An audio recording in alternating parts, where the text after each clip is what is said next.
বাংলাদেশে যখন ছাত্রদের উত্তাল আন্দোলন, তখন আমরা দেখেছি যে বাংলাদেশে ছাত্রদের পক্ষে আন্দোলন করেছে পশ্চিমবঙ্গের অনেক মানুষ। ছাত্রছাত্রীরা তো বটেই, বিভিন্ন পেশাজীবী মানুষদেরকে আমরা দেখেছি বাংলাদেশে ছাত্ররা যে অধিকার নিয়ে আন্দোলন করছে সেই অধিকারে হাজার হাজার মানুষ রাস্তায় নেমেছিল। এটি আসলে এক ধরনের সংক্রামক। এক দেশে যদি আন্দোলন হয়, পার্শ্ববর্তী দেশে তারা কিন্তু সজাগ থাকে কি নিয়ে কথা হচ্ছে।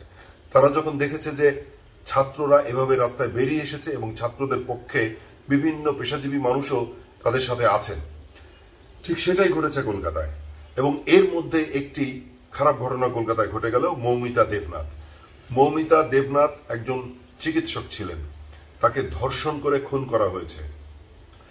যখন বাংলাদেশের এই আন্দোলনের পক্ষে কলকাতার মানুষজন রাস্তায় নেমেছে, ঠিক তখনই তাদের দেশে একজন চিকিৎসক ধর্ষিত হলেন এবং তিনি খুন হলেন। এটা নিয়ে এখন চলছে কলকাতায় ভীষণ রকমের আন্দোলন। এবং একটা জিনিস খুবই স্পষ্ট যে বাংলাদেশের ছাত্রদের আন্দোলনের কারণে কলকাতার ছাত্ররা সহ বিভিন্ন পেশাজীবীর মানুষ তারাও কিন্তু তাদের অধিকারের নানান দিক নিয়ে কথা বলতে শুরু করেছেন। এবং আমরা গত 2-3 দিন ধরে দেখছি যে মৌমিতা দেবনাথের পক্ষে শুধু মেডিকেলের ছাত্ররা দাঁড়ায়নি, সাধারণ ছাত্ররা সহ সাধারণ মানুষরাও কিন্তু দাঁড়িয়েছে। এবং সারা রাত ধরে তারা গতকালও সারা রাত তারা জেগেছিলেন রাস্তায়। এবং এখন পর্যন্ত কলকাতা উত্তাল। মৌমিতা দেবনাথ খুন হবার পরে এবং ধর্ষিত হয়েছিলেন এবং খুন হবার পরে সেখানেও কিন্তু ধামাচাপা দেওয়া হচ্ছিল। কর্তৃপক্ষ এবং পুলিশের পক্ষ থেকে বলা হচ্ছিল অন্য কথা, সাধারণ মৃত্যুর কথা।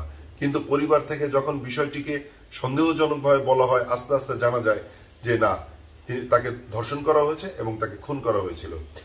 আমরা দেখেছি যে পশ্চিমবঙ্গের মুখ্যমন্ত্রী পর্যন্ত তিনি কথা দিচ্ছেন যে এটা এই করব, ওই করব, এতদিনের মধ্যে এটার ঘটনা আমরা বের করে আনবো। কিন্তু সাধারণ মানুষ কারোর কথা শুনছে না। সবাই, ছোট থেকে আবাল বৃদ্ধ বনিতা শিশু, সবাই কিন্তু দেখছি যে জাস্টিস ফর মৌমিতা এই স্লোগানে কলকাতা এখন মুখর।